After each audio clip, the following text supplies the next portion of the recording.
পাকাপাকি মুম্বাই চলে যাচ্ছেন দেব রুক্মিণী, চলছে ফ্ল্যাট কেনার পরিকল্পনাও। তবে কি বলিউডে ডাক পেলেন অভিনেতা?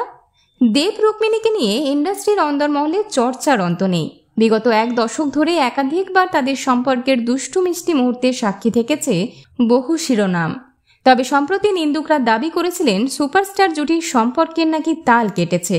আর এই চলতি গুঞ্জনকে বুড়ো আঙুল দেখিয়ে দেব বলেছেন, গত 12 বছর ধরে একটা সম্পর্কে রয়েছি, কোনোদিনও সেটা নিয়ে কারোর সঙ্গে আলোচনা করিনি।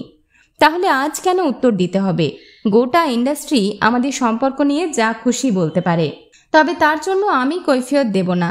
শুধু তাই নয়, পাশাপাশি অভিনেতা আরও জানালেন, রুক্মিণী মৈত্রর সঙ্গে তিনি এবার মুম্বাইতে শিফট করার চেষ্টা করছেন। দেবের মন্তব্য, প্ল্যান করছি মুম্বাইতে একটা ফ্ল্যাট কেনার, কারণ ওখান থেকেও অনেক অফার আসছে। মাসে অন্তত 10 দিন ওখানে গিয়ে থাকবো।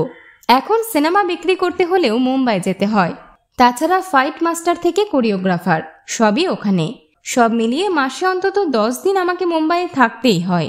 আমাদের বেশিরভাগ কাজই তো এখন মুম্বাইতে হচ্ছে, তবে সেসব করতে হলে মুম্বাইতে হোটেলে থাকতে হয়, সেটাও বেশ খরচ সাপেক্ষ ব্যাপার।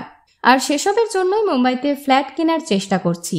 বিনোদন জগতের আর অন্যান্য খবর নিয়ে ফিরছি, জুড়ে থাকুন আমাদের সঙ্গে।